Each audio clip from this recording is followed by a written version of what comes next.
이번에는 지록의말을 보겠습니다. 가리킬 지자에다가 사슴녹자, 할 위자에다가 말맞자입니다. 지록 하면 록, 사슴을 지, 가리키면서 말이라고 위했다 해서 이렇게 됩니다. 사슴을 가리키며 말이라고 함, 의미는 윗사람을 농락하고 아랫사람을 겁주어 멋대로 권세를 부림. 자, 첫째 줄에 있는 사진 4컷을 차례대로 보도록 하겠습니다. 진시황제가 중국을 통일하기 전에 중국에는 7나라가 있었어요. 이를 전국 칠웅이라 했습니다. 이를 시황제는 기원전 221년에 통일했습니다. 진나라가 승리했지만은 7나라를 통일하는데 얼마나 많은 사람들이 죽었을까요? 통일한 후에 백성들을 쉬게 하고 백성들을 편히 살게 할 수 있었다면 진나라는 아주 오래 살아남을 수 있었을 겁니다. 그런데 진시황의 욕심은 끝이 없었습니다. 진시황제는 진나라가 오래오래 지속되어야 하며 그러기 위해서는 자신이 죽지 않아야 한다고 생각하여 죽지 않는 약인 불세약을 만들게 하고 불로초를 찾으러 대규모 함대를 파견합니다. 그리고 진나라의 위협이 되는 북방 유목민족들을 막기 위해 만리장성을 쌓기 시작합니다.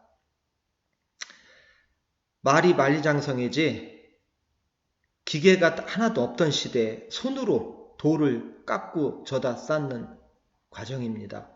얼마나 힘들었을까요? 또한 자신이 거처할 어마어마한 궁궐인 아방궁을 또 건설합니다. 그 다음에 자신이 죽은 다음에 묻힐 여산릉을 건설해요. 자, 이렇게 어마어마한 공사를 많이 하는데 이곳에 동원된 사람들은 한번 끌려가면 나올 수가 없었고 죽으면 시체마저 그곳에 묻었기 때문에 죽어서도 나올 수가 없었다고 합니다. 자, 진정한 충신은 이러한 무리한 공사를 중지해야 한다고 생각했는데 대표적인 사람이 천하통일에 크게 기여했던 몽염 장군과 시황제의 첫째 아들 부수였습니다. 시황제에게 공사를 중지하고 백성들을 쉬게 해야 한다고 건의했습니다. 그런데 이를 눈여겨봤던 사람들이 있어요. 지금의 국무총리격인 승상이었던 이사와 환관이었던 조고였습니다. 이사와 조고는 시간이 있을 때마다 진시황제에게 몽염과 부소에 대한 험담을 하여 시황제가 둘을 만리장성 쌓는 곳으로 쫓아내게 만듭니다. 몽염 장군과 부소가 있으면 자기들이 권력을 마음대로 휘두를 수 없다고 생각해서였지요. 자, 두 번째 있는 사진들 볼게요. 자, 진나라는 6나라를 멸망시키고 천하를 통일했으니까 성공한 셈입니다. 그럼 망한 6나라의 입장은 어땠을까요? 일본이 1910년도에 대한제국을 합병했을 때 우리나라에서는 가만히 있었나요? 독립운동이 있었지요. 그 중에 대표적인 것이 안중근 의사의 이토 히로부미 저격 사건이었습니다. 진나라의 망한 6나라에서도 똑같은 운동이 벌어집니다. 그중 가장 대표적인 것은 연나라 왕자 단이 주도하여 현가를 보내서 시황제를 죽이려 했던 사건입니다. 현가는 궁궐에까지 들어가서 칼을 휘둘렀지만은 시황제가 재빠르게 피하는 바람에 소매만 자르고 실패합니다. 이때 잘못하면 진시황제는 죽을 뻔했습니다. 또 한 건은 망한 한나라 출신의 장량이 주도한 사건인데 엄청난 힘을 가졌던 창의 역사에게 철퇴를 던지게 하여 시황제 일행의 수레를 박살냅니다. 그런데 시황제는 그러한 사건에 대비해서 똑같은 수레를 여러 대를 끌고 다니며 수시로 수레를 바꿔 탔습니다. 그래서 수레 한 척이 완전히 박살났지만은 시황제는 간신히 죽음을 면할 수가 있었어요. 시황제는 항상 살해의 위협에 노출되어 있었습니다. 이를 이용하는 자가 있었어요. 넷이 조고와 승상 이사였습니다. 폐하, 앞으로는 백성을 만나는 일을 삼가시는 것이 좋을 듯합니다. 백성들이 언제 돌변하여 폐하를 해치려 할지 모릅니다. 그럼 어찌하면 좋겠소? 예, 저희들이 백성들을 만나보고 꼭 필요한 경우에만 폐하께 인도하도록 하겠습니다. 그렇게 하도록 하라. 자, 이제부터 시황제는 허수아비에 불과하고 모든 권력은 이사와 조고 두 사람 손으로 들어갑니다. 모든 상황을 자기들에게 유리하게 보고하고 시황제의 명령도 자기들에게 유리하게 바꾸어 전달합니다. 특히 모든 권력은 환관이었던 조고가 쥐게 되는데, 조고는 진나라에 의해 멸망당했던 조나라 왕족의 먼 친척으로 진나라에 의해 멸망당한 후 어머니는 사형당합니다. 그리고 형제들은 모두 진나라의 환관이 되었습니다. 환관은 궁궐안에서 일하는 사람이죠. 시황제는 조고가 법을 잘 알고 근면성실하다는 이유로 시황제의 수레, 지금은 자가용에 해당되겠죠. 수레를 담당하게 하고 그 다음에 황제의 도장인 옥새를 담당하게 합니다. 또 시황제의 막내 아들 호해를 가르치도록 해서 조고는 실질적인 궁궐의 모든 권력을 손에 넣게 됩니다.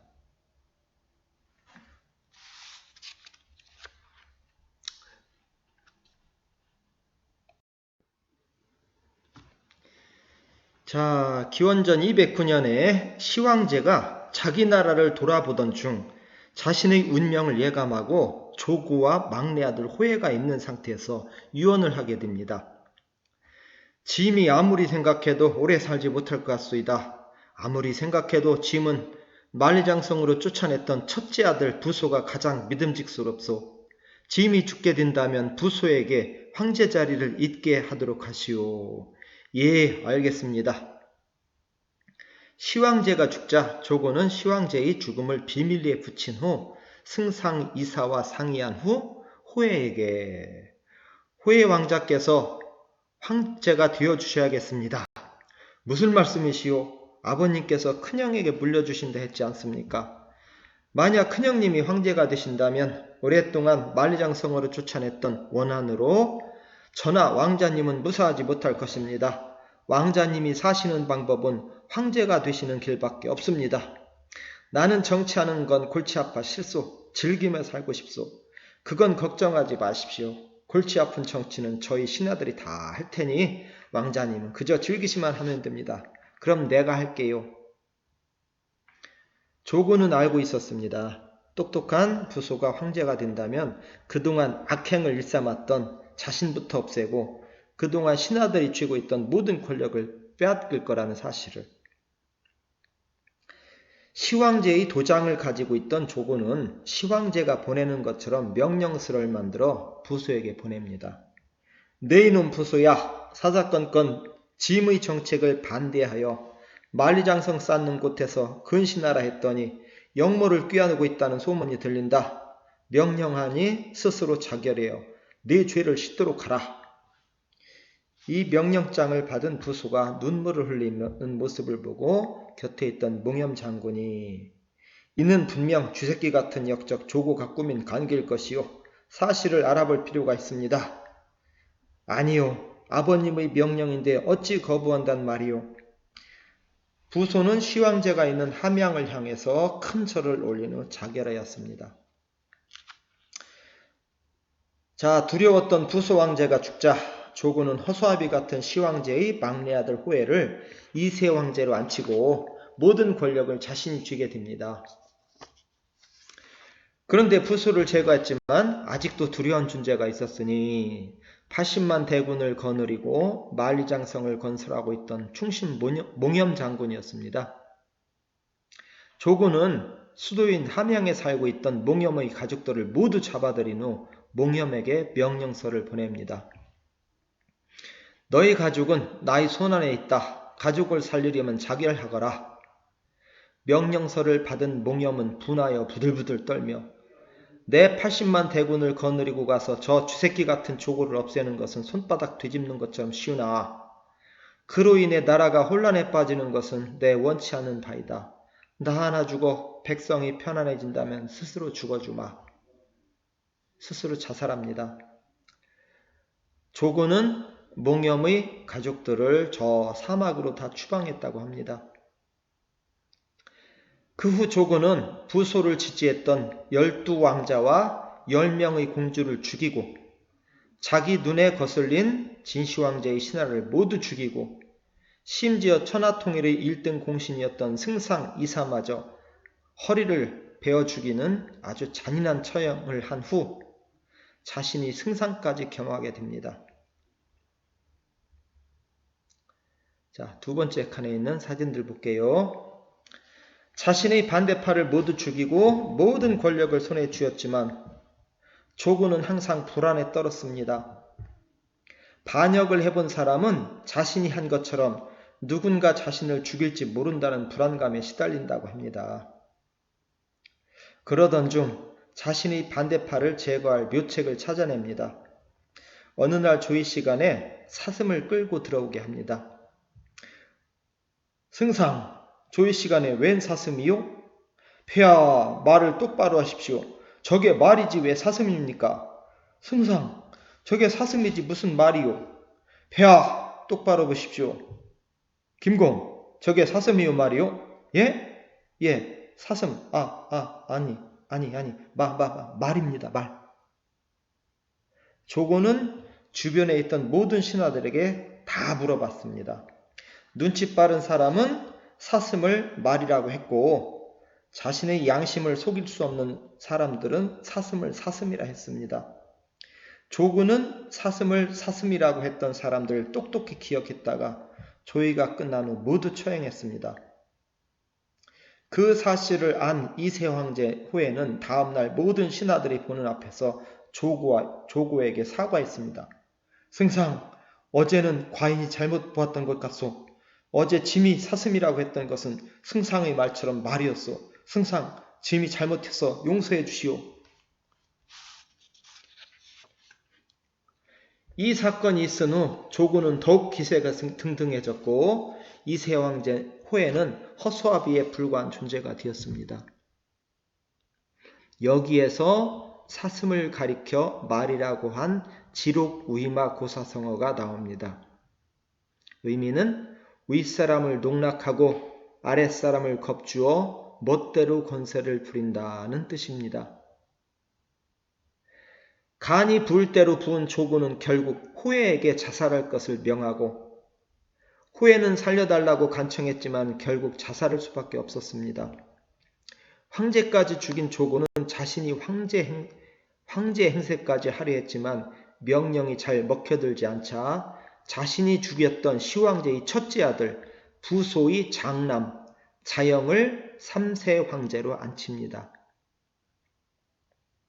자영은 평소에 약한 듯이 세상사에 관심이 없는 듯이 행동하여 조고가 왕족을 죽일 때 살아남은 인물입니다. 그러나 마음속에는 조고에 대한 증오가 끓고 있었습니다. 결국 3세 황제 자영은 자신의 아버지와 황족들을 죽인 조고를 죽이는 데 성공합니다. 자, 이렇게 조고에 의해서 엉망진창이 되어 내분을 겪는 동안 진나라는 반란군에 점령당해 기원전 206년에 유방에게 항복하게 되어 진나라는 천하를 통일한 지 15년 만에 망하고 맙니다.